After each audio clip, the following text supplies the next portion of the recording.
পেতে পারে, তাদের আল্লাহ তাআলা তারাও আল্লাহর উপর সন্তুষ্ট, আল্লাহ তাদের উপর সন্তুষ্ট এটুকু পেলেই তো যথেষ্ট। ওয়ারিদওয়ানু মিনাল্লাহি আকবার, আল্লাহর পক্ষ থেকে একটু সন্তুষ্টি, রিদওয়ান অর্থ হলো তানবিন হচ্ছে তাকলিল, অর্থাৎ অল্প যদি কোনো সন্তুষ্টি আল্লাহ থাকে তাতেই তারা যথেষ্ট হয়ে যায়, কারণ জান্নাত যাওয়ার জন্য যথেষ্ট হয়ে যায়। কারণ আল্লাহ দ্বারা সন্তুষ্ট শুধু জান্নাতের জন্য করে হবেন। সুতরাং বোঝা গেল যে এদের যেহেতু এত সব কি আছে, নেক আছে, সুতরাং তাদের গুণে এমনিই মিটে গেছে। আগের যেগুলি সেগুলির কারণে এগুলি তাদের সেই সমুদ্রের ভিতরে ঢিলের মতো, ঢিলের মতো হারিয়ে গেছে গুণাগুলো। সুতরাং এগুলিকে আর আলোচনার বিষয় বানানো জায়েজ নাই। বুঝে আসছে কেন আলোচনা করতে হবে না এটা? হ্যাঁ, وقد ثبت بقول رسول الله صلى الله عليه وسلم أنهم خير القرون وأن المد من أحدهم إذا تصدق به كان أفضل من جبل أحد ذهبا ممن بعدهم أنهم خير القرون হাদিসটা হচ্ছে খায়রান নাস কারনি, আরেকটা আছে এগুলোকে বিতর্কিত করে তোলা। সাহাবায়ে কেরাম আমাদের কোরআনের হামেল, আমাদের হাদিসের হামেল, দ্বীনের হামেল, দ্বীন বহন করছেন, কোরআন হাদিস বহন করে আমাদেরকে পৌঁছেছেন। তাদের সমালোচনা করার অর্থ হচ্ছে আমরা কি করি, আমরা বিতর্কিত করে ফেলছি দ্বীন কোরআন। মুদ কি? এরদুন নিলে মুদ, এরদুন নিলে এক মুদ, মানে যেটাতে যতই আপনি ডুলেন না পড়া পর্যন্ত দুপুর হইতে পারেন সবটা এক মুদ, দুই মুষ্টি, বুঝছেন নি? তো এটা এক সাধারণ মানুষের, বড় মানুষের না, আবার ছোট মানুষের না, মধ্যম মানুষের এক মুদ।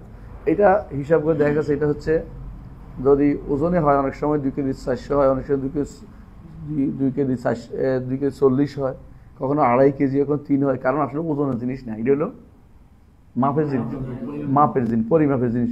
পরিমাপ আর ওজন তো এক জিনিস না। পরিমাপ হলো একটা বাটখারার মতো, যেটা দিয়ে এতগুলি দিলাম একসাথে। এই জন্য এটা মুদটা হচ্ছে, আলহামদুলিল্লাহ মুদ আমাদের কাছে আছে এখন, আপনারা জানেন। এবং মুদটা হচ্ছে প্রায়, এটা বলতে পারেন প্রায় 750 গ্রাম হয়।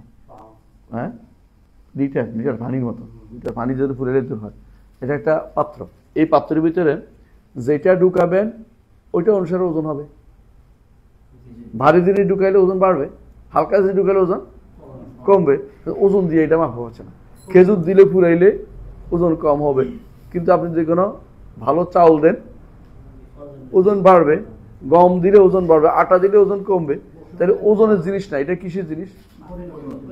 পরিমাপের জিনিস। এজন্য রাসূলুল্লাহ সাল্লাল্লাহু আলাইহি ওয়াসাল্লাম বলেছেন যে ইন্নাল মুদ্দা মিন আহাদিহিম, তাদের একজনের পক্ষে একটা মুদ যদি কোনো সদকা করে, ইজা তাসাদ্দাকা বিহি কানা আফদাল, উহুদ পাহাড় সদকা করার চেয়েও সেটা কি উত্তম।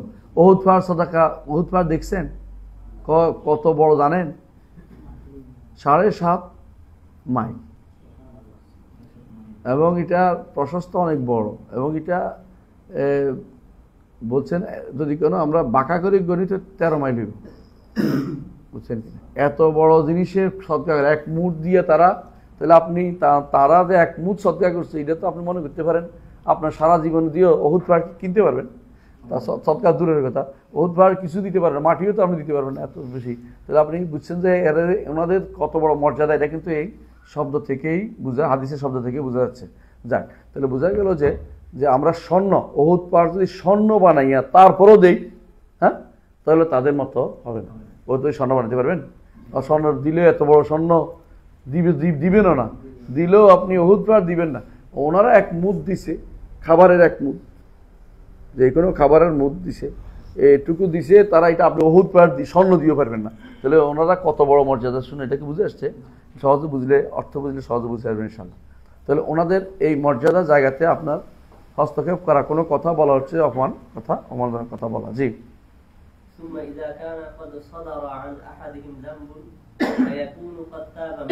এখন বলতেছে হ্যাঁ মেনে নিলাম যদি গুনাহ হয়ে যায়, তারা সাধারণত এর থেকে তওবা করার তৌফিক পেয়েছেন, হ্যাঁ,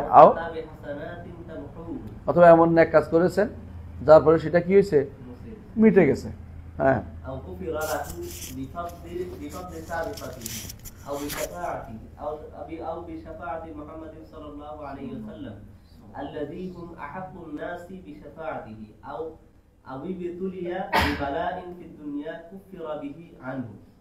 তিনটি কারণ বলছে। অথবা যদি কোনো মনে করেন সব কিছু ধরে নিলাম গুনাহ রয়ে গেছে, তারপরে এই গুনাহ কি ক্ষমা হয়ে গেছে, তিনটি কারণ বলছে। এক নম্বর কারণ হচ্ছে যে তাদের আগে যে সমস্ত নেক হাসানাত আছে ওইগুলির কারণে, ইনাল হাসানাত ইউযহিবনা সাইয়্যাত, সেগুলির কারণে এগুলি হারিয়ে গেছে, সমুদ্রের মধ্যে ডুবে গেছে, মনে রাখবেন।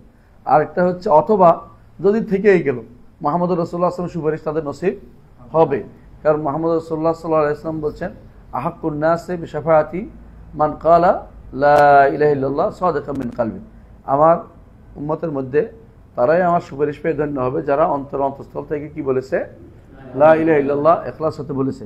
আর এর মধ্যে শেষ সবার আগে কারা? সাহাবায়ে কেরাম, নিঃসন্দেহে।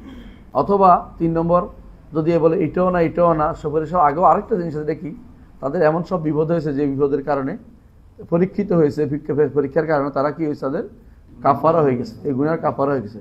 সুতরাং যারা গুনাহ থেকে কাফারা, গুনাহ হওয়ার পরে ধরে নিলাম গুনাহ হয়েছে, ধরে নেওয়ার বিষয় যে গুনার কাজ করছে প্রমাণিত হয়নি, সোজা কথা এটাই। ধরে নেওয়ার পরে যদি কোনো এরকম, তারপরে তো সেটা কি হয়ে যায়, ক্ষমা হয়ে যায়। হ্যাঁ হ্যাঁ, যদি এটা হয় মুস্তাহিদিন, যদি এটা হয় একবারে যেটা একদম নিরেট গুনার ভিতরে যদি এটা হয় যে তাদের এত এত এত এত কি অপশান আছে। 1 নম্বর কি, বেফাদলে সাবেকাতি, তারা গুনাহ মাফ হয়ে গেছে আগের কারণে। 2 নম্বর হচ্ছে শাফাত। 3 নম্বর হচ্ছে উবতুলিয়া বিবালা, তাহলে গুনাহ হইলেও তাদের সাবেকার মধ্যে এটা কিছুই না, আগের ভালো কাজের মধ্যে এটা এই আঘাতটা, এই দাগটা কিছুই আসা যায় না। এবং অথবা তাদের বলার কারণে মাফ হয়ে গেছে, অথবা রাসূল সুপারিশের কারণে পার হয়ে গেছে, সবকিছু শেষ। এটা গুনাহ যদি হয়, কিন্তু যদি গুনাহ না হয়, যেটা ইজতিহাদের জায়গা, আমরা এতক্ষণ বলছি কি এটা আসলে সবগুলি ইজতিহাদের জায়গা, এগুলি কি সবগুলি যেগুলি তাদের কি হয়েছিল, যেখানে তাদের কি হয়েছিল পরস্পরের মধ্যে মনোমালিন্য বা কিছু একটা ঘটছিল, সাজারা বাইনাহুম, সমস্যা হয়েছিল, এগুলি সবগুলি ইজতিহাদের জায়গা ছিল। হ্যাঁ, ইজতিহাদের জায়গা ছিল। ইজতিহাদের জায়গা হইলে হ্যাঁ, ইন আসাবু ফালাহুম আজরান ওয়া ইন আখতাউ ফালাহুম আজরুন ওয়াহিদুন ওয়াল খাতাউ মাগফুরুন। আর যদি শুদ্ধ হয়ে থাকে ইজতিহাদের মধ্যে তাহলে 2 সওয়াব, আর যদি ভুল হয়ে থাকে তাহলে 1 সওয়াব এবং ভুলটা মাফ। ভুল হইলে 1 সওয়াব এবং ভুলটা মাফ, বুঝতে পারছো কথাটা? তাহলে এদেরকে আপনি, কারণ এরা ইজতিহাদের যোগ্য, সবাই ইজতিহাদ করার যোগ্য, তাদের ইজতিহাদের যোগ্য না হইলে তাহলে কিন্তু তারা গুনার ভিতরে পড়তো। যারা ইজতিহাদের যোগ্য তারা ইজতিহাদ করার পরে, ইজতিহাদ করার শুদ্ধ হইলে 2 সওয়াব, ভুল হইলে 1 সওয়াব এবং গুনাহ মাফ, তাই না? এটাই তো নীতি। তো সাহাবায়ে কেরাম এটার ভিতরে পড়বেন, তাহলে আপনি এদের মধ্যে আলোচনা করে আপনার কি লাভ হবে? আপনি এদের সমালোচনা করে আপনার কোনো লাভ নাই। তবে আমরা সাহাবায়ে কেরামকে মাসুম মনে করি না, এটাও বলছি। হ্যাঁ, এদের সমালোচনা আপনার কোনো লাভ নেই। আচ্ছা, পড়েন। ثم القدر الذي ينكر من فعل بعضهم قليل النزر مضمون في جلب فضائل القوم ومحاسنهم من الإيمان بالله ورسوله والجهاد في سبيله والهجرة والنصرة والعلم النافع والعمل الصالح। সুবহানাল্লাহ। দেখেন, একটা পৃষ্ঠার মধ্যে তুমি শুধুমাত্র এই বিষয়টা আলোচনা করেছেন, কারণ এটা হচ্ছে আমাদের মানহাজের মূল জায়গা। এই মানহাজ ভুল হইলে আর কোনোদিন শুদ্ধ হবে না, এই জন্য লম্বা আলোচনা করেছেন। কি বলছেন? তারপর যদি মেনে নিলাম যে গুনাহ হয়েছে এত কিছুর পরে, তাহলে তাদের কয়জন হয়েছে? নাজরুন ইয়াসির, হাতে একেবারে গোনা, একেবারে কালিল, একেবারে অল্প 2-1টা জিনিস। মাগবুরুন, এগুলি কি ডুবে গেছে। ফি জানবে ফাদাইল কামে মাহাসিনি, তাদের শ্রেষ্ঠত্ব মর্যাদার ভিতরে এগুলি হারিয়ে গেছে। সেগুলি কি? তাদের কি ফজিলত ছিল? ঈমান বিল্লাহ, তারা আল্লাহর উপরে ঈমান এনেছে, এবং তাদের ঈমান হলো সেরা ঈমান, শ্রেষ্ঠ ঈমান, বর্ধিত ঈমান, এবং তাদের ঈমানের সাথে কারো ঈমানের তুলনা চলে না। ও রাসূলি, তারা রাসূলের উপর ঈমান এনেছে, এবং তাদের উপর ঈমান এমনভাবে এনেছে এই পিছনে তারা জীবনের সর্বস্ব ব্যয় করেছে। আন্নাফিসুল গালি বলে, মানে দামি এবং মূল্যবান সবই তারা এখানে ব্যয় করেছে। হ্যাঁ, ওয়াল জিহাদ ফি সাবিলিহি, আর তারা কি করেছে? আল্লাহর পথে জিহাদ করেছে। ওয়াল হিজরা, এবং তারা হিজরত করেছে। ওয়াল নুসরা, এবং সাহায্য করেছে। যারা হিজরত করে নাই তারা আনসার হয়েছে, এর বাইরে তো আর না। আন্নাস ইম্মা মুহাজির ইম্মা আনসার, তখনকার দিনে হয় মুহাজির হবে, নয় কি হবে, আনসার হবে। এর বাইরে যাওয়ার সুযোগ ছিল না। মুহাজির হবে না হলে আনসার, কারণ হিজরত তখন ফরজ ছিল। পরে যখন মক্কা বিজয় হয় তখন রাসূলুল্লাহ সাল্লাল্লাহু আলাইহি ওয়াসাল্লাম বলেছেন লা হিজরাতা বাদাল ফাতহি, লা হিজরাতা বাদাল ফাতহ। তখন আর কোনো হিজরত ফরজ ছিল না, কারণ সব ইসলাম রাষ্ট্র হয়ে গেছে। কিন্তু সাহাবায়ে কেরাম যখন ঈমান এনেছে তখন তাদের জন্য ঈমানটা ছিল কি, হাতের মধ্যে অঙ্গার নিয়ে চলাফেরা করা, আরো কঠিন, আরো কঠিন। ঈমানের কথা বলতেও তাদের জন্য জীবন নাশ হওয়ার সম্ভাবনা বেশি, শুধু মুমিন বলার মধ্যেই।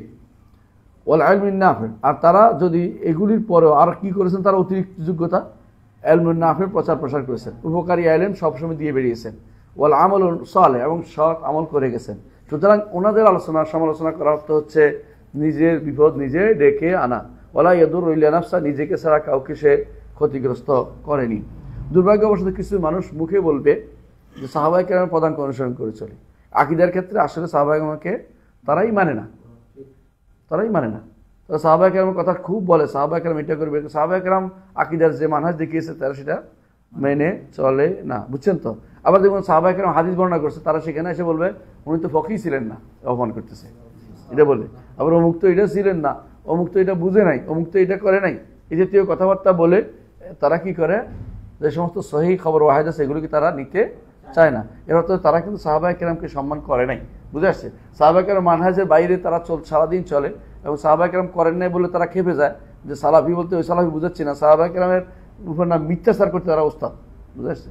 আকীদার ক্ষেত্রে সাহাবায়ে কেরাম থেকে কোনো তাওয়িল সাব্যস্ত নাই, কোনো তাওয়িল সাব্যস্ত নেই, কোনো তাহরিফ সাব্যস্ত নেই, বুঝে আসছে। কোনো তাতিল সাব্যস্ত নেই, কোনো তামসিল সাব্যস্ত নেই। আকীদার ক্ষেত্রে সাহাবায়ে কেরাম থেকে এগুলি একটাও সাব্যস্ত নাই। আকীদার ক্ষেত্রে মাজাজ বলা সাহাবায়ে কেরাম থেকে সাব্যস্ত নাই। আকীদার ক্ষেত্রে সাহাবায়ে কেরামের ক্ষেত্রে আকীদার ক্ষেত্রে সাহাবায়ে কেরামের থেকে ইস্তিআরা বলাও সাব্যস্ত নাই। আকীদার ক্ষেত্রে এই জাতীয় কথাগুলি যারা বলে এগুলি সাহাবায়ে কেরামের নীতি বিরুদ্ধ। এগুলি করার পরে কেউ যদি বলে যে আমি সাহাবায়ে কেরামের পদাঙ্ক অনুসরণকারী, তাহলে মুখের কথাগুলি। আর বেশিরভাগ বেদাতি, বিশেষ করে আশারি মাতুরিদি, এই গোষ্ঠীর মধ্যে মুখের দাবিতে তারা অন্তত এটা ঠিক রাখছে যে কি, আমরা সাহাবায়ে কেরামকে সমালোচনার তীর বানাবো না। কিন্তু তারা যখন বাস্তব জীবনে আসে বা আকীদা ও মানহাজের ক্ষেত্রে আসে, ধীরে ধীরে তারা এই পথ থেকে দূরে সরে যায়। তবে একটা ভালো দিক হচ্ছে সরাসরি তারা সাহাবায়ে কেরামের সমালোচনা করে না। এর বাইরে তারা সরাসরি সাহাবায়ে কেরামের সমালোচনা করে বিশাল একটা গোষ্ঠী আছে, তারা কি পথভ্রষ্ট, তারা কি পথভ্রষ্ট। এমনকি কখনো কখনো তারা কুফরিতে লিপ্ত হয়ে যায়, নিজেরাও জানে না যে তারা কুফরি করে বেড়াচ্ছে। কথা বুঝতে পারছি? জি, সামনে পড়ি।